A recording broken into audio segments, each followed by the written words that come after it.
miliyoni 50 n'urusenda, n'urusenda. Iyo nzu bitewe n'ubwiza bwayo ifite ntago amafaranga ayikwiriye. Hello. Uyu munsi rero nk'uko mubibona hano turi muri Click Rwanda Cars and Real Estate. So uyu munsi nabazanye ahantu bita i Nyamata ya kabiri, hafi ya stade neza, stade hano ruguru rwose. Iyi ni kaburimbo, hano rwose urabona hari kaburimbo iva hano ugatugera i Nyamata, uva kuri stade utugera hano hantu ngiye kwereka. So hano rero nabazaniye inzu nziza ku mafaranga make cyane, miliyoni 50. Inzu ni inzu nziza irimo, ifite ibyumba 4 na douche na toilette ebyiri, ifite igikoni cyo mu nzu, ifite douche na toilette byo hanze, ifite inzu y'umukozi yo hanze. Iyi nzu ni nziza cyane. So rero natinze mu magambo ngiye kubereka, rikaze twinjire mu nzu mbereke iyo nzu ukuntu imeze.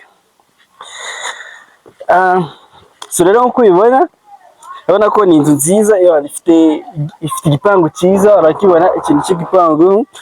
Iyo ufite imodoka biroroshye kuba waza ugahita winjiramo rwose, ufungura no gate nini ukinjiramo. So reka twinjire mu nzu rero mwereke bimwe mu bintu bidasanzwe ino nzu ifite.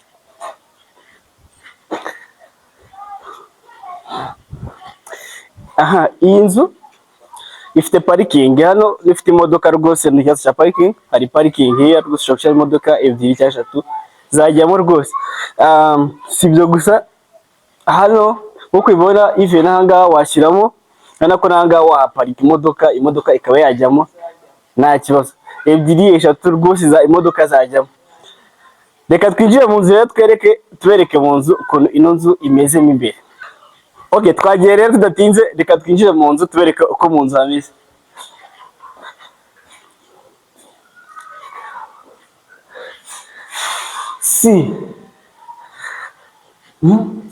Si de salon, urabona ko ni nziza, irimo plafond nziza cyane, urabibona. Ntabwo arashyiraho amatara, ejo azashyiraho amatara tekera ikiburamo, ariko nk'uko ubibona urabona ko ifite salo nziza. Hano washyiramo intebe, hano haba salon manje. Ikindi ino nzu ndashaka kubereka imbere ukuntu hameze. Yes, iki ni ikindi cyumba ushobora kuraramo ufite nk'umwana cyangwa se umushyitsi, ushaka icyumba cy'abashyitsi, cyangwa icyumba cy'abana, cyangwa se icyumba cy'undi muntu ari wese. Urabona ko nacyo ni icyumba cyiza, kirimo parafo nziza, kirimo irangi, kirimo amakaro, ni icyumba gisa neza kabisa. Tubereke iyi ni douche na toilette nk'ibisanzwe. Hano naho harimo, hano n'ikindi cyumba wabibonye. Yes, urabona ko ikindi cyumba rwose ushobora kuraramo umushyitsi cyangwa se undi wari wese bitewe n'umuntu n'abantu ufite. Yaka twese tubereke n'ibindi byumba bitandukanye biri muri ino nzu.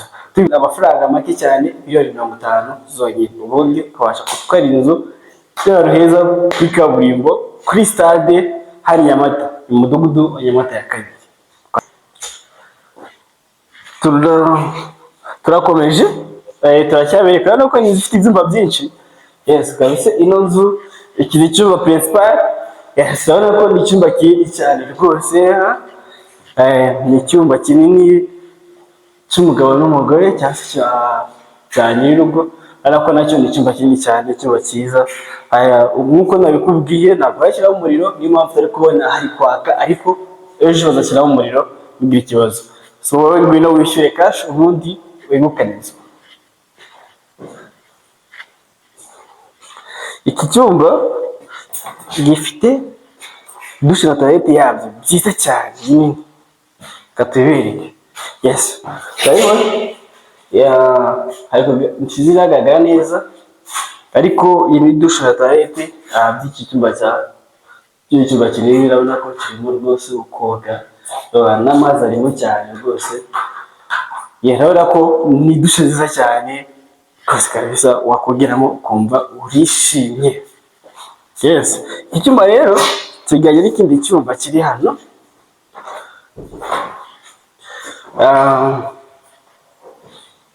Yes, nacyo urabona ko ari icyumba kinini cyane rwose. So kuko nabikubwiye, kuko rero urabona ko maze kwereka ibyumba 4 na douche 2 n'amatoilette. Yes, ni igikoni ndetse na cuisine hano mu nzu. urabona ko ino nzu ni nziza kabisa, iyo irimo amakaro ku mafaranga make miliyoni 50 zonyine. Ni igikoni mbese nakwizine hano mu nzu, urabona ko ino nzu ni nziza kabisa, iyo irimo amakaro ku mafaranga make miliyoni 50 zonyine.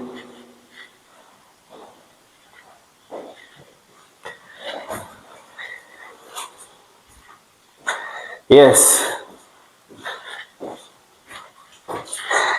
Iyi ni inzira ijya mu gikari, kanze tubereke.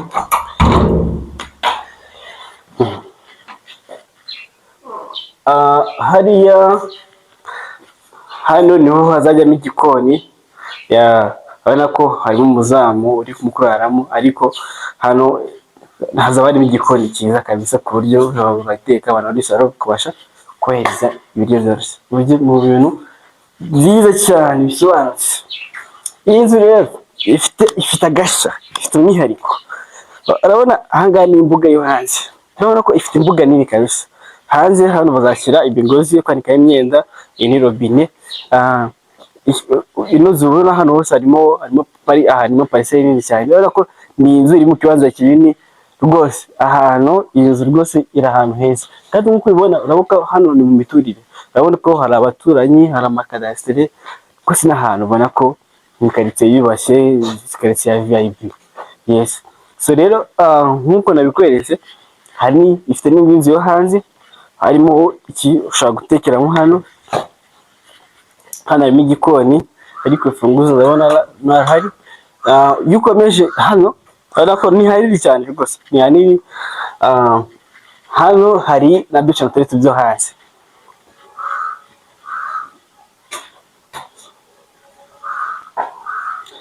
Iyi ni dushe na toilette, hano harimo dushe, hari toilette rwose, bimeze neza. Mubwije ukuri, urabona ko hano hantu ino nzu iri ahantu heza, ifite ibintu byose, ifite ibisaza byose byuzuye. Muze mugure, muzane amafaranga, ino nzu batayitwara. Ejo niyo munsi wa nyuma inzu ntabwo izarara batayitwaye. So banguka rero uze ugure ino nzu batari gutwara. Kuri biro nyine ntabwo telefone. Yes, urabonye inzu rwose, muze mugure inzu please. Ino nzu ku mafaranga make cyane rwose. Iyi nzu miliyoni 50 n'urusinda. Iyi nzu bitewe n'ubwiza bwayo ifite, ntabwo amafaranga ayikwiriye.